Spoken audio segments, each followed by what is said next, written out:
Good afternoon, folks. And we have yet another example of a liberal losing their ever-loving mind when someone starts to connect the dots and put the pieces together that they are, in fact, as corrupt as you ever will see.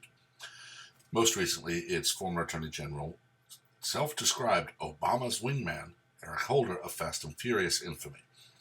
You see, right now, Molly Gaston is a former U.S. attorney who signed the letter to McCabe saying he would not be prosecuted, even though he did lie. Meanwhile, Roger Stone is going to face 3+ years in prison for a supposed lie due to a tainted jury and a tainted judge.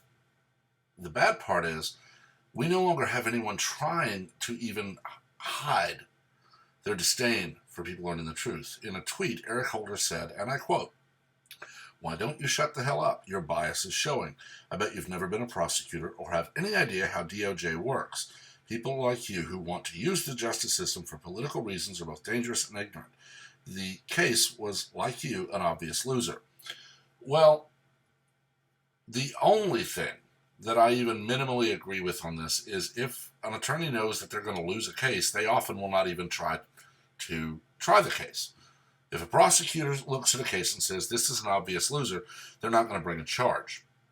It was an obvious loser, though, because the DOJ wanted to protect McCabe.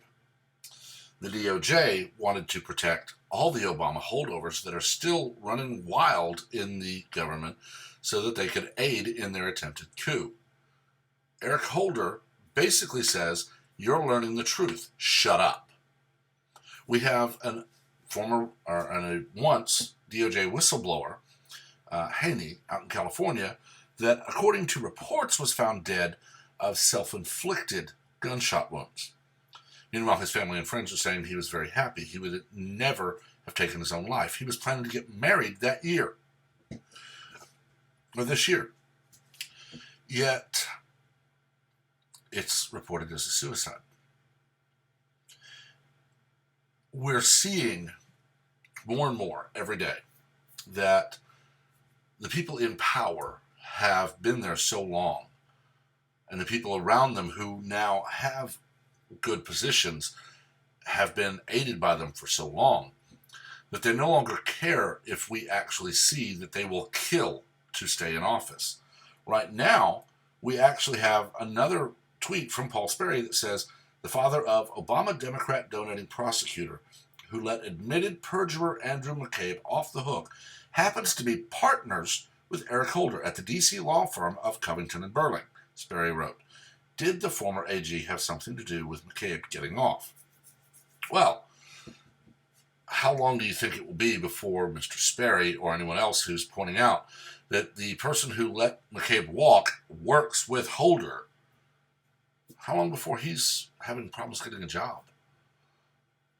Representative Maxine Waters ruined a man's life because, as a rodeo clown in a long-running gig at a state fair, where all of them would wear, or I believe all of them at one point had worn, a mask depicting a former president.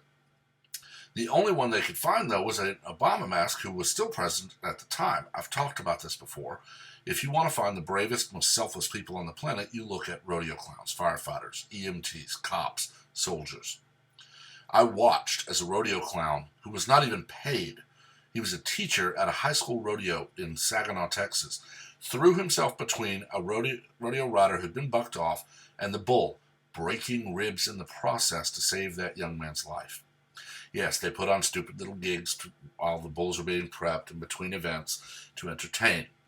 But wearing a mask should not result in a man being unable to find work and having to collect bottles on the side of the road. But this is nothing new for Democrats or other liberals. We've seen where people are just hounded until they have to move almost because they don't toe the party line. Okay? It's so blatant now, though, that we're approaching Orwellian levels of insanity. How long before a Democrat says we need poll watchers that will stand and watch you fill out your ballot? And then when people who vote against Democrats start losing their jobs and having to go on the government dole, well, I guess the industry just failed. We have Joe Biden, who called a young lady a lying dog-faced pony soldier. Now, one, I don't know what he was even talking about. The man doesn't know where he is half the time.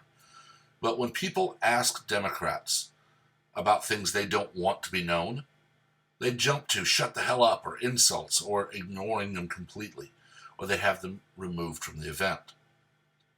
This is extremely dangerous because these people have enough power. They feel like they can do whatever they want. They feel like they can silence you. They feel like they can ruin your life. Or in some cases, they get away with murder.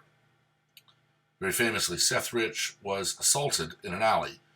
Nothing taken from it. But it was a mugging.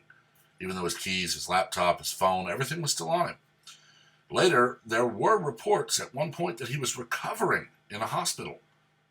But then very shortly after that, he died. And the double tap to the back of the head was ruled a suicide. It's frightening, honestly, that we have people in power who honestly think, doesn't matter if I have to kill people, I'll do what I have to do, and then I'm above the law. And